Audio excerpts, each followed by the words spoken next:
ফিতা কাটতে আপনি সর্বোচ্চ কত টাকা হাঁকান? ডিপেন্ডস অন কিসের ফিতা মানে সে হইছে আপনি হচ্ছে ক্লোজ আপ পেস্ট দিয়ে ফটো দিবেন দেখবেন ফটো ভালো হবে। দেখাতে পারলে আমি আপনাকে 100 টাকা দেব। Hello and welcome to the Backbencher production presents Star Vibe. And আজকে আমাদের স্টুডিওতে উপস্থিত আছেন এমন একজন ব্যক্তি যার নামটার থেকে তার মানে বিকৃত যে নামটা সেটা আমরা বেশি বুঝি, বেশি চিনি, সেটা হচ্ছে হেজি ম্যান। হেজি ম্যান কেন? হেজি ম্যান বিকজ নামটা আমার অনেক জোস লাগছে এই কারণে। মানে কোথা থেকে হেজি কথাটা কোথা থেকে আসছে? নিজের নাম ভাল লাগে না আকিকা দিয়ে মানে রাখছিল, তারপর মানুষের নাম উল্টাপাল্টা নাম, সমৃদ্ধ না এরকম টাইপের নাম থাকলে আমি নামটা চেঞ্জ করতাম। রিয়েল নামে জায়গায় রিয়েল নাম আছে। আপনার রিয়েল নামটা কি? রিয়েল নাম হচ্ছে শিফাত। পুরো নাম? শিফাত। শিফাত কি? পুরো নামটা বলবো না আমি। নিজের নাম বলতে লজ্জা পাচ্ছেন? না লজ্জা পাচ্ছি না, পুরো নাম মানুষকে জানাবো না, মানুষ হেজি ম্যান কি চিনুক। কেন? পুরো নাম জানলে কি হবে?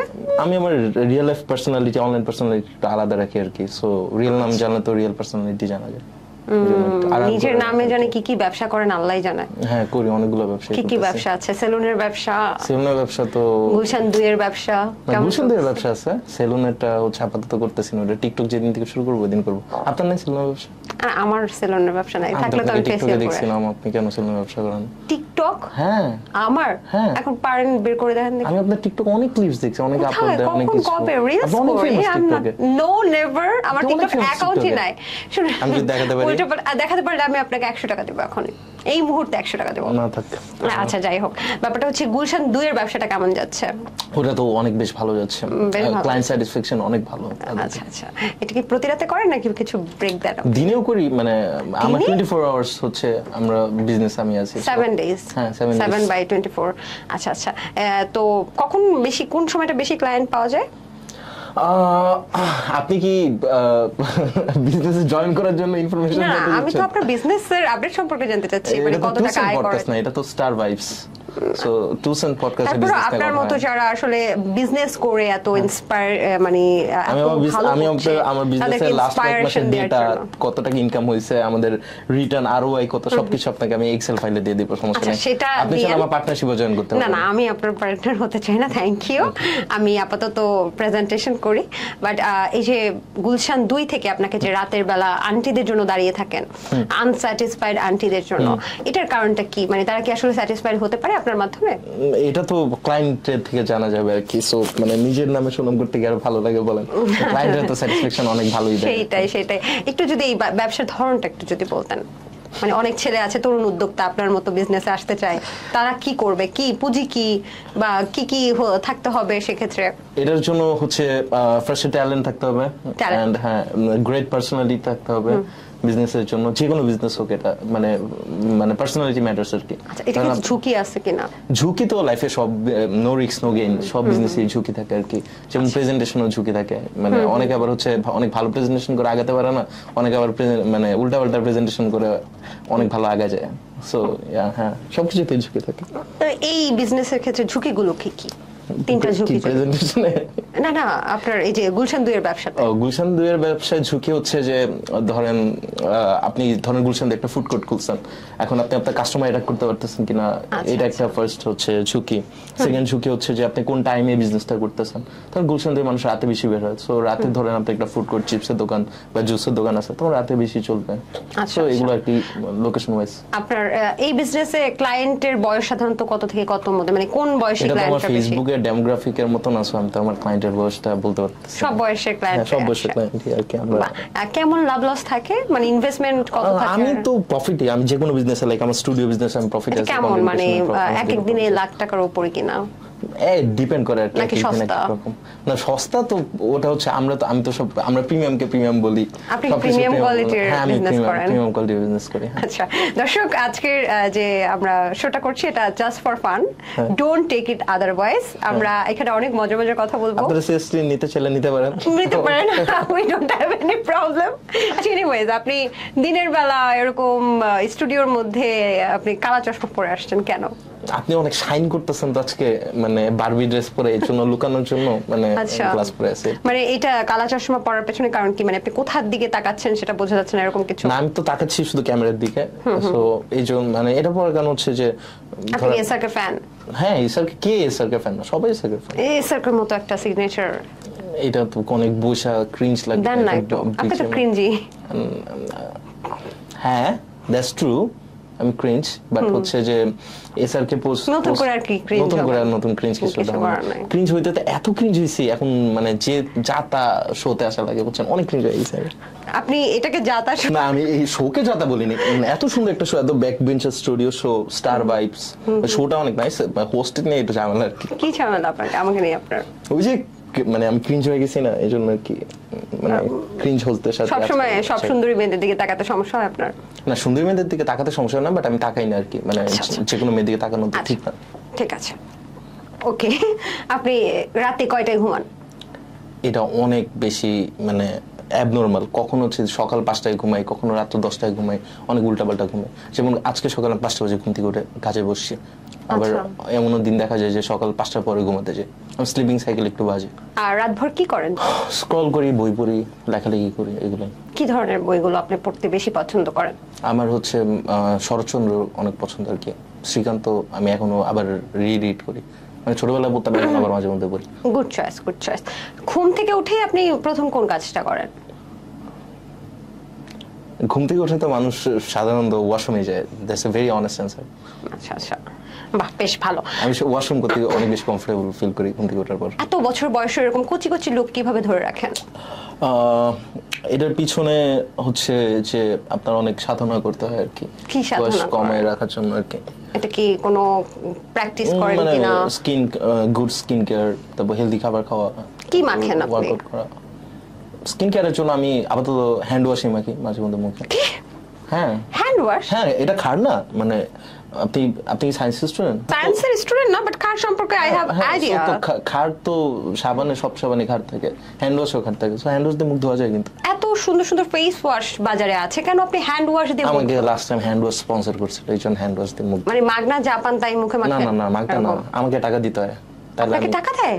হ্যাঁ। পিআরও দেয় বা টাকাও দেয়? পিয়ার নেই না তো, আমি শুধু না, না। টাকা দিলে হচ্ছে স্পন্সর নেই। আচ্ছা, টাকা দিলে আপনি কি কি প্রমোশন করবেন? যেগুলো ইথিক্যাল আর কি, ওইগুলো সবকিছু প্রমোশন করি, আনইথিক্যাল গুলো করি না। আনএথিক্যাল কখনো এরকম হয়েছে যে অনেক টাকার অফার করেছে কিন্তু আপনি ফ্রি দিয়েছেন? জুয়ার প্রমোশন এর অফার তো সব কন্টেন্ট ক্রিয়েটর কম বেশি পায়, সো অনেকেই করে না এটা। জুয়ার প্রমোশন করছেন না? না, অনেক দুই একজন করে বাংলাদেশে তো ক্রিয়েটরদের মধ্যে, হয়তো আর অনেকেই তো করে না, যাক। বাট পায় সব। এমনিতে আপনি যেমনই কন্টেন্ট ক্রিয়েটর হোক, আপনার এই বিষয়টা খুব ভালো লেগেছে, এই জন্য আপনাকে অনেক অনেক রেসপেক্ট জানাচ্ছি আর কি। So much. Thank you. আপনার মুখে ভালো কথা শুনে ভালো লাগলো। আমি সবসময় ভালো কথাই বলি, আপনি নিতে পারেন না আর কি। আমি পারি নিতে। ঠিক আছে, আমরা সামনে এগিয়ে যাই, দেখি। ইনফিনিটি ওয়ার নামে একটা ভিডিও করেছিলেন, সেখানে দেখেছি যে অনেক এটা নিয়ে আপনি অনেক প্রশংসাও পেয়েছেন সবার কাছ থেকে। তো সেখান থেকে কত টাকা খরচ করেছিলেন আপনি সেই ভিডিওতে, নাকি সবগুলো স্পন্সর ছিল বা মাগনা না, করেছেন? ওটাতে হচ্ছে যে খরচটা ক্যালকুলেট করা একটু টাফ, বিকজ অনেক কিছু হচ্ছে কোলাবোরেশন ছিল, যেমন সিয়াম ভাই তো তাদের প্রমোশন ছিল, সিয়াম ভাই আসছিল, রিপন ভাইকে হচ্ছে আমার ম্যানেজার যে আয়মান, ও ম্যানেজ করছিল রিপন ভাইকে। এন্ড যে গাড়িটা ছিল সুপ্রা, এটা অ্যাভিগানরে ছিল, অ্যাভিক ভাই ও, ছিল। গাড়িটা আপনার ছিল না? না না, আমি এত বড় লোক না যে একটা সুপ্রা ওন করতে পারবো। ও আচ্ছা, আমি তো আজকে খুশি হয়ে গেছিলাম যে আপনি এত বড় বড় লোক আসতেছেন। এনিওয়েজ, তারপর অনেকগুলো আমি এরকম খুশি হয়, বাট পরে দেখে যে আমি বড় লোক না। আচ্ছা আচ্ছা, তারপর যে পর হচ্ছে আরো যা যা ছিল, ক্যামেরা ইকুইপমেন্টস এন্ড এগুলো তো আমাদের নিজেদের প্রোডাকশনে ছিল, সো অমনি একটু খরচ কম পড়ছে। বাট যদি আমি সবগুলা মানে প্রোডাকশন ওয়াইজ চিন্তা করতাম, তাহলে অনেক বেশি খরচ পড়ে যেত। এই আইডিয়াটা কোথা থেকে ছিল, এই যে এই কন্টেন্টের আইডিয়া? এই আইডিয়াটা ছিল অনেক আগে, আমাদের আরেকটা ভিডিও ছিল আমার রিক্সা এন্ড ফিউরিয়াস, মানে আমি একটা মানে রিক্সাওয়ালা এসে 9 ঘন্টা রিক্সা চালাইছিলাম। সো ওই কন্টেন্টটা আমরা সিনেমাটিক ওই টাইমে শুট করছি, যে ফার্স্ট এন্ড ফিউরিয়াস যদি রিক্সার সাথে হতো তাহলে কি হতো। সো ওইটার থেকে নাজিরার আমার ওই কন্টেন্টটা ছিল, ওইটা থেকে আমার এরকম মাথায় ঘুরতেছিল যে হোয়াট ইফ আমরা সিএনজি এন্ড ফিউরিয়াস কিছু একটা করি, যে সিএনজির সাথে কোনো রেসিং সিন। এই রাইট মোমেন্টে আবার সিএম ভাইয়ের সাথে কানেক্ট হয়েছিলাম আর কি এই ব্যাপারে, তো দুইটাকে অ্যালাইন করে আর কি, যে সিএনজি আর সুপার রেস, বাট বাংলাদেশের র মানুষদের জেতানোর জন্য আমরা সিএনজি কে উইন করাবো, দ্যাটস দ্য প্ল্যান। আচ্ছা আচ্ছা, এক্ষেত্রে কি আপনি রিপন মিয়াকে কোনো রেমুনারেশন দিয়েছিলেন কিনা? ভাই ট্রাস্ট মি, রিপন ভাই আমার থেকে বহুত বড় লোক। আমি রিপন ভাই এফোর্ড করার মতো রেমুনেশন আমার কাছে নাই। তো আচ্ছা, আমি তাহলে একটু রিপন মিয়ার সম্পর্কে গোপন তথ্য ফাঁস করে দেন। রিপন ভাইয়ের ব্যাপারে গোপন তথ্য হচ্ছে এই মানুষটা অন ক্যামেরা যেমন দেখেন অফ ক্যামেরা এরকম অনেক নাইস, অনেক হাম্বল একটা পারসন। আর তার যে টিম আছে তারা অনেক স্মার্ট, মানে তার আশেপাশে টিমের যারা কাজ করে। কয়জন লাগে রিপন মিয়াকে ম্যানেজ করতে? তার দুজনই হয়তো আপাতত তার টিমে, বাট দুজন ভাই অনেক স্মার্ট আর কি। তারা হচ্ছে তাকে ছেলে, তারা হচ্ছে ধরেন রিপন ভাই এখন একটা শপ আছে তার, রিপন মিয়ার দোকান। পরে হচ্ছে মানে উনি প্রপার একটা ক্রিয়েটারের বিজনেস মডেলে যেভাবে আগানো উচিত উনিও ওভাবে আগাচ্ছে। সো উনি যত স্মার্টলি কন্টেন্ট ক্রিয়েশন গেমটা প্লে করতেছে ওটা অনেক বড় বড় ক্রিয়েটর করে না। সো এইদিকে উনি অনেক আগে আছে। রিপন মিয়া বলছেন অনেক বড় লোক, তার কি গাড়ি বাড়ি টাকা পয়সা কি কি আছে? তার গাড়ি বাড়ি যাই থাকুক, তার ব্যাপারে একটা ইন্টারেস্টিং ঘটনা বলি। সে হচ্ছে আমার ম্যানেজার আয়মান তাকে ঢাকা আসার জন্য কল দিছিল যে এই জঙ্গলি শুটের জন্য। সে বলতেছে যে তার টিনের কাজ আছে, এটা ছেড়ে আসবে না। তো তখন আয়মান বলতেছে যে ভাই ওটা কত টাকা কি আর কি, কেন আসবেন না? তো তার কথা এটা যে আমি আজকে কন্টেন্ট ক্রিয়েশন করতেছি, যাই করতেছি এগুলো তো একদিন থাকবে না, কিন্তু আমি যে টিনের কাজ করি, রাজমিস্ত্রি কাজ করি, এগুলো তো থেকে যাবে।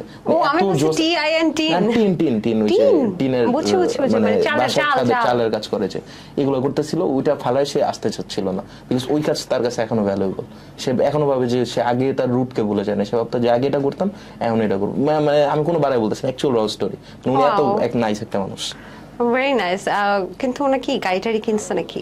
গাড়ি কিনছে কিনা এটা আমি শিওর জানি না, বাট ওনার মানে উনি আলহামদুলিল্লাহ অনেকের থেকে বেশি কামায়। মানে ওনার অনেক ক্রিয়েটর অনেকে ভাবে যে উনি অনেক অসহায় টসহায় মানুষ, কোনো অসহায় না ভাই, উনি অনেক বড় ক্রিয়েটর এফোর্ড করতে পারবো এই পরিমাণ টাকা আছে। রিপন মিয়া কি বিবাহিত? এটা তো আমি জানি না, জিজ্ঞেস করার নেই। এটা তো বলা হয়নি। আচ্ছা আচ্ছা, আমাদের আসলে অনেক কিছু জানার ইচ্ছা রিপন মিয়ার সম্পর্কে, বাট উনি একটু গণমাধ্যম থেকে একটু হাইডে থাকে। যাই হোক, আপনাকে কি টাকায় ছিনিমিনি খেলে কিনা? না, আমাকে খেলা না। আচ্ছা, আপনার মাসিক আয়টা জানতে চাচ্ছি। আপনি কি 38,80,280 টাকার কম করছেন ইনকাম নাকি বেশি করছেন? এই অ্যামাউন্ট আসলো কই থেকে? কারণ আপনি জানেন না ফেসবুক কন্টেন্ট ক্রিয়েটাররা 38,80,280 টাকা ইনকাম করছে এক এক মাসে, এবং সেগুলো দিয়ে ফ্ল্যাট ট্যাট কেনার একটা পরিকল্পনা। আমার লাইফ টাইম ইনকাম যোগ করলে এটা হবে নাকি, এটা ভাবতে হবে আর কি। আপনি দেখেননি পোস্ট? না, আমি শুনছি এরকম মানে নিউজ হয়, but I am not sure যে এটা মানে আমি যেভাবে ভিডিও বানাই এমনি বানা পসিবল কি। নাকি কি নিচে নাকি মানে 38 লক্ষ টাকা? অবশ্যই অনেক নিচে, অবশ্যই অনেক। কতটা নিচে আপনি? এক এক মাসে এক এক রকম, এটা তো আমি। আচ্ছা, মাসিক সর্বোচ্চ ইনকাম কেমন ছিল? সর্বোচ্চ ইনকাম অ্যারাউন্ড, আমার অত বেশি না, মানে অনেক সারপ্রাইজিং অ্যামাউন্ট কিছু না। আমি তো সারপ্রাইজ হওয়ার জন্য বসে আছি, বলেন না। মানে 3-4 লাখের মধ্যে, এটা সর্বোচ্চ। 3-4 লাখ না, কম না। এই বয়সে 26 বছর বয়সে 3-4 লাখ টাকা কি ইনকাম করতে পারে বলেন? এটা তো সব সময় না, এটা সর্বোচ্চ ধরেন যে মাস হাইস গেছিল তখন। আপনার আদার্স বিজনেস সহ বলছেন? না না, ভিডিও থেকে, শুধু ভিডিও। আর সবকিছু মিলিয়ে? সবকিছু মিলিয়ে মানে আমি এখন তো দুইটা জিনিস করতেছি, একটা হচ্ছে আমার কন্টেন্ট ক্রিয়েশন, একটা হচ্ছে আমার স্টুডিও বিজনেস। সো ওইখানে আমরা ব্রেক ইভেনে থাকি এভরি মান্থ এখনো। আপনার স্টুডিও গুলশানে? না, ওটা বসুন্ধরাতে। আচ্ছা আচ্ছা, ওটাতে আমরা ব্রেক ইভেনে থাকি, বাট কন্টেন্ট ক্রিয়েশন আলহামদুলিল্লাহ প্রফিটেবল। আপনি কেন আসলে, এই যে কাফি ভাইও তো একজন কন্টেন্ট ক্রিয়েটর, আপনি নিশ্চয়ই চিনে থাকবেন। উনি কিন্তু এক মাসে 38 লক্ষ, আমি যে অ্যামাউন্টটা বললাম, যেই ম্যাস পরিমাণে কন্টেন্ট প্রোডিউস করে, আমি তো ওটা করতে পারি না, মানে ওটা তো আমাদের পসিবল না। কেন আপনি কাফি ভাইয়ের মতো এত 38 লক্ষ টাকা রোজগার করতে পারতেছেন না? কি মনে হয় হইতে পারে যে তার হচ্ছে ম্যাস অডিয়েন্স কি চাই এটা এস্টাবলিশার অ্যাবিলিটি একটু বেশি, এটা একটা হইতে পারে। একটা হতে পারে যে সে হচ্ছে এভরিডে ঘুমতে ঘুরতে কিছু একটা মানে ক্যামেরা চালু করে বানায়, বাট আমি একটু তো ভাইবা চিন্তা বানাতে টাইম লাগে। সো যেমন আমার লাস্ট যে 2টা কন্টেন্ট আছে, 2টা বানাতে আমার ধরেন একটা ভিডিও পিছনে 15 দিন থেকে 20 দিন টাইম দেওয়া লাগছে, যেটা জঙ্গলি প্রমোশনাল ছিল, একটা বরবাদে ছিল। দুইটারই আমার এরকম মানে 2টা ভিডিওতে 2 মাস আমার লাইফ থেকে নাই। বরবাদের কন্টেন্টটা সম্পর্কে একটু জানতে চাচ্ছি। ওটা হচ্ছে আমার প্ল্যান ছিল যে হোয়াট ইফ বরবাদে আমরা একটা প্যারোডি করে ওইরকম লুক ক্রিয়েট করে একটা ফাইটিং সিন এক্সপেরিমেন্টাল শুট করা, মানে এরকম একটা প্ল্যান ছিল। তো এটা একটা করার শেষ একটা রেস্টুরেন্ট থেকে আমরা প্রমোশন নিয়েছিলাম যাতে আমাদের শুটের খরচটা অ্যাটলিস্ট উঠে যায়। আচ্ছা আচ্ছা, আগে যেটা দেখতাম যে আগের কন্টেন্টগুলোর সাথে এখনকার আপনার কন্টেন্টগুলোর কিন্তু অনেক পার্থক্য আছে। যেমন আগে দেখতাম যে ঘুম থেকে উঠে মুখটা ভালো করে না ব্রাশ করেই মানে আপনি কন্টেন্টে চলে আসতেন, যেটা দেখে ব্রাশ করি না। সো বাট কাহিনী হচ্ছে যে এখন আমরা ভালো ক্যামেরা ইউজ করি। আমি ঘুম থেকে ওঠার সাথে সাথে ব্রাশ করি না, 15-20 মিনিট পর করি। আজকে করেছেন? স্কিন কেয়ার করি। হ্যাঁ, স্কিন কেয়ার করেন? হ্যাঁ, 15-20 মিনিট হ্যান্ড ওয়াশ ডলেন? হ্যাঁ। আচ্ছা, এটা অনেক হেল্পফুল, আপনি ট্রাই করে দেখতে পারেন। আজকে যে ট্রাই করেন দেখুন। আমি না, আপনি ছেলেদেরকে মানে ইন্সপায়ার করেন প্লিজ। এনিওয়েজ, ছেলেদের কি করতেছি ইন্সপায়ার? আমাকে আমাকে কেন বলতেছেন আপনি? আপনার চোখে একটু সমস্যা হয়ে গেছে। আচ্ছা যাই হোক, আমরা সামনে যাই। সেটা হচ্ছে তাহলে আপনি এই কারণেই কাফি ভাইয়ের মতো রোজগার করতে পারছেন না, যেহেতু আমি যেটা বলছিলাম যে আপনার কন্টেন্ট ক্রিয়েশনে একটু ব্যতিক্রমতা আসছে। আগে যেভাবে সেভাবে শুরু করতেন। আমি আগের গুলো এখনো বানাচ্ছি বিকজ অফ মানে বাংলাদেশে ক্রিঞ্জ কন্টেন্ট এখনো বানাচ্ছেন। হ্যাঁ, ক্রিঞ্জ কন্টেন্ট আমি এখনো বানাচ্ছি। এই যে এই মোমেন্টও বানাচ্ছি ধরেন মানে শোতে। That's not the fact. The fact is যে একটা ক্রিয়েটর ভালো ভিডিও বানাবে না ক্রিঞ্জ ভিডিও বানাবে, এটা এন্ড অফ দ্য ডে দুইটা মানুষ ডিসাইড করে, একটা হচ্ছে অডিয়েন্সটা, একটা ব্র্যান্ডসটা। সো আমি যদি এখন একটা ব্র্যান্ডে বলি যে আমি একটা মুভি একদম মানে মোর দেন এ মুভি কন্টেন্ট শুট করবো, larger than life content shoot করবো, আমার ওই পরিমাণ অ্যামাউন্ট দিতে হয়তো ওদের আমি ওই পরিমাণ রিটার্ন দিব, বাট ওরা এই পরিমাণ অ্যামাউন্ট দিতে রাজি না। এটা এক নম্বর রিজন। 2 নম্বর রিজন হচ্ছে আমি আজকে যদি অনেক হাই এফোর্ট একটা কন্টেন্ট বানাই, আমি লাইফে 15 দিন শেষ করলাম, এই 15 দিন আমি ওটা থেকে যা রিটার্ন পাবো অডিয়েন্সের থেকে, আমি ধাপ ধুপ একটা রিল বানাই দিলাম, যে কোনো কিছু একটা র্যান্ডম রিল, আমি ওটাতে টাকাও পাইতেছি বেশি, ওটাতে অডিয়েন্সের ভিউজও হয় বেশি, মানে মানুষ হচ্ছে মানে আজেবাজে জিনিস বেশি দেখতে চায়। স্যাড রিয়েলিটি বাংলাদেশের। আপনি বাংলাদেশের মিউজিকের দিকে দেখেন, বাংলাদেশের মোস্ট ভিউড গানের নাম কি বলেন তো? মানে সবচেয়ে বেশি ভিউড হয়েছে গানের নাম কি? আপনি কি মানে ট্রেন্ডিং এখন তো যে ট্রেন্ডিং না, পুরো লাইফ টাইমে বাংলাদেশ ইউটিউবে সবচেয়ে বেশি ভিউজ এর গানের নাম কি বলেন? অনেকগুলোই তো আছে। না একটা আছে সবচেয়ে বেশি ভিউজ, আপনি জানেন? আমার অপরাধী একটা গান ছিল। এখন কি আপনি এই গানটা সবচেয়ে বেশি ভিউজ হয়েছে, এখন কি এটা সবচেয়ে বেস্ট গান বাংলাদেশের? অবশ্যই তো না। বাংলাদেশে অনেক লিজেন্ডারি মিউজিশিয়ান আছে না, আর্টসেল, অর্থহীন, জেমস, তাহসান, তারা কিন্তু অনেক লিজেন্ডারি আর্টিস্ট, তাদের অনলাইন ভিউজটা তো বেশি না। সো আপনি যদি অ্যাকচুয়াল ভালো কিছু বানান বাংলাদেশে, ওইটার ভিউজ ওই পরিমাণ হবে না। তো এই কারণে একটা ক্রিয়েটর চাইলেও, বাংলাদেশে অনেক ক্রিয়েটর আমার থেকে অনেক ভালো ভালো ক্রিয়েটর আছে, যারা হচ্ছে ধরেন দেয়ার ইজ এ ক্রিয়েটর নাম শাহরিয়ার গালিব, ও হচ্ছে ব্ল্যাক বক্স স্টুডিও, ও হচ্ছে হলিউডের একদম হলিউডের মতো জিনিস বানায়। হলিউড একটা মুভি সিন যেমন ওরকম বানায়, এরকম অনেক ক্রিয়েটার নাম বলতে পারবো আমি, কিন্তু ওদেরগুলো মানুষ দেখে না। আমি যদি আজকে একটা অনেক ভালো কন্টেন্ট বানাবো, ওটা মানুষ দেখবেন। আমি একটা ওই শান্তি রহমানের সাথে ইভেন্টেন্স একটা রিল বানাবো, ওটা আমাদের 1 মিলিয়ন ভিউজ হবে। এখন আপনি বলেন যে আমি কতদিন পর্যন্ত মানে এই অডিয়েন্সের সাথে ক্লাসটা ফাইট করতে পারবো? এমন কোন ক্রিয়েটর দেখেন যে কোয়ালিটি কন্টেন্টও বানাচ্ছে প্লাস হচ্ছে অনেক ভিউজ হইতেছে, এই জিনিসটা খুব রেয়ার একটা ব্যাপার। এটা একসাথে সবসময় মেইনটেইন করা টাফ। আপনার কথার পরিপ্রেক্ষিতে আমার যতটুকু বুঝলাম যে শান্তি রহমানের সাথে যদি আপনি কোলাবোরেশন করেন, ওগুলো একটু নট জাস্ট শান্তি রহমান, যে কোনো আমি একটা ইভেন্টে যে র্যান্ডম হুটাট একটা রিল বানাবো, আমি আজকে যে আপনি কাফির কথা বলেন, কাফির মতো আমি একটা রিল বানাবো, আমি জানি যে আমি একদিনের মধ্যে 1 মিলিয়ন ভিউজ কেমন আনতে পারি, আমি চাইলেই আনতে পারবো। আমার অনেকগুলো রেকর্ড আছে যে একদিন আমি 3 মিলিয়ন, একদিনে রিলেটেবল একটা মানে ইজি টু গেট ভিডিওস, একটা হচ্ছে হার্ড টু গেট ভিডিওস যেটার জন্য আপনি দেখে মাথা খাটানো লাগবে, একটা হচ্ছে ইজি টু গেট ভিডিওস যেটা আপনি দেখলে ইজিলি মনে করেন দেখতে ভালো লাগতেছে, স্ক্রল করতেছি, এই টাইপের কন্টেন্ট। তো কোয়ালিটি কন্টেন্ট তো চাইলেই মানে মানুষ একসেপ্ট করে না, তো ক্রিয়েটররা কেন বানাবে? কাফি ভাইয়ের কি কন্টেন্ট গুলো কোয়ালিটিফুল না? যদি মানে আমি আর্টিস্টিক পয়েন্ট অফ ভিউ থেকে চিন্তা করে থাকলে এগুলো তো কোনো কন্টেন্ট না, এগুলো তো just random videos, random Facebook videos. আর যদি ক্রিয়েটর পয়েন্ট অফ ভিউ থেকে চিন্তা করে তাহলে হ্যাঁ, ইজ ডুইং গুড, ভালো করতেছে, টাকা কামাচ্ছে, ভিউজ হচ্ছে, ভালো। দিন শেষে কি দরকার আসলে, কোয়ালিটি দরকার নাকি টাকা কামানো? আমি লাস্ট পর্যন্ত এই জিনিসটা আমার নিজের সাথে নিজে অনেক ক্ল্যাশ হতো যে আমি কি কোয়ালিটি কন্টেন্ট বানাবো নাকি ভিউজওয়ালা ভিডিও বানাবো। পরে আমি একটা মানে মিডল পয়েন্ট আসছি যে আমি 1-2 মাসের মধ্যে একটা করে কোয়ালিটি কন্টেন্ট দিব, যেটা হচ্ছে অনেক বড় আয়োজন থাকবে, অনেক হাই প্রোডাকশন ভ্যালু থাকবে, ভালো স্ক্রিপ্ট থাকবে, আর সার্ভাইভ করার জন্য যেগুলো র্যান্ডম কন্টেন্ট এগুলো অনেকগুলো দিব। দুইটারই ব্যালেন্সের দরকার আছে। যদি শুধু কোয়ালিটি কন্টেন্ট বানান তাহলে আপনি ওই যে একটা আন্ডাররেটেড বাংলাদেশে এক কর্নারে পড়ে থাকা ক্রিয়েটর থেকে যাবেন। আর যদি আপনি শুধু কমার্শিয়াল কন্টেন্ট বানান তাহলে আপনি ওই কাফির মতো হইতে পারবেন, আপনার রেসপেক্টের জায়গা থাকবে না। সো দুইটার একটা ব্যালেন্স থাকা লাগে আর কি। বাট এই দিক থেকে আপনাকে সত্যি আপনার বিষয়গুলো প্রশংসনীয়, বিকজ আমি এখন পর্যন্ত যত কন্টেন্ট ক্রিয়েটরকে দেখছি, যেহেতু আমি এই লাইনে কাজ করছি, তত কন্টেন্ট ক্রিয়েটরের মধ্যে আপনি যে নতুন ধরনের কন্টেন্ট গুলো বানাচ্ছেন, এগুলো কিন্তু আসলে একটা গুড ভাইব দিচ্ছে, অনেক ভালো লাগে। আমরা সামনে এগিয়ে যাই, সেটা কতক্ষণ স্থায়ী থাকে দেখা যায়। তবে সত্যি আপনার এই বিষয়গুলো প্রশংসনীয়। যেটা একটু জিজ্ঞেস করতে চাচ্ছি যে এই যে কন্টেন্ট ক্রিয়েশনে এরকম 5-6 লাখ টাকা ইনকাম করছেন, গাড়ি বাড়ি টাকা পয়সা ব্যাংক ব্যালেন্স কি আছে আপনার? আমার আসলে তেমন কিছু নেই, মানে I contribute to my family, so not just families actually, মানে আমাদের রিলেটিভসদের মতো। সো আমি ওই দিক থেকে ট্রাই করি যে মানে যারা ছোট থেকে আমাকে, যেমন আব্বু আম্মু আমার ছোটবেলা থেকে অনেক ভালোভাবে বড় করছে আর কি। সো আমার এরকম একটা গোল যে লাইফে 20 বছর আব্বু আম্মু আমার একদম কোনো কিছু বুঝতে দেয়নি, আমি তাদের লাইফের শেষ 20 বছর হয়তো তাদেরকে আমি ওই ফিল্ডে দিব। সো ওই জন্য আমার ম্যাটেরিয়ালিস্টিক চাওয়া খুব কম আর কি। মানে আমি আইফোনও কিনছি ধরেন অনেক পরে যাই, যে 1.5-2 বছর হয়েছে আমি আইফোন চালাই না, আমার ফ্রেন্ডে কিন্তু আইফোন অনেক আগে থেকে চালাই। আমি আইফোন আমার বাসায়, আমি এখনো কিনতে পারিনি, আমার বাসার এই আমি কয়েকদিন আগে কিনছি ভাই, সো ইটস নরমাল। তো আমার বাসার ফ্রিজ, টিভি, তারপর যে আমার পিসি, এগুলো সব আমার নিজের টাকা কিনা।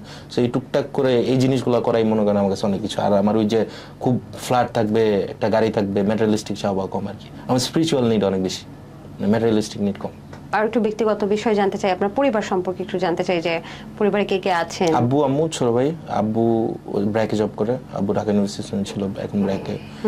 আম্মু হাউস ওয়াইফ, ছোট ভাই পড়াশোনা করতেছে। আর আপনি কি করছেন? আমি তো ফুল টাইম ক্রিয়েটর। মানে পড়ালেখা করতেছি এখন। শেষ নাকি করবেন না?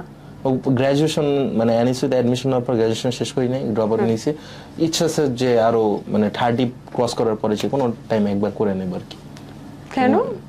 মানে মানুষে বলার জন্য, লোক দেখানোর জন্য করে নেবে। এটা কি এমন হয়ে গেছে যে লেখাপড়া করে যে গাড়ি ঘোড়া চড়ে সে আগে বুঝতাম, এখন কন্টেন্ট ক্রিয়েশন করে যে গাড়ি ঘোড়া চড়ে সে? আমার যে লাইফের গোল প্যাশন, ওটার জন্য তো আমার মনে হচ্ছে একাডেমিকটা আমার অত বেশি হেল্পফুল না আমার জন্য। হোয়াটস ইওর গোল? আমার গোল হচ্ছে কন্টেন্ট বানাবো, গুড ভিডিওস বানাবো। এটাই গোল, মানে এটাই ধরে রাখবেন আপনি? নট জাস্ট ভিডিওস আর কি, মানে আমার লং টার্মের গোল বললে আমার ইচ্ছে মুভি বানাবো।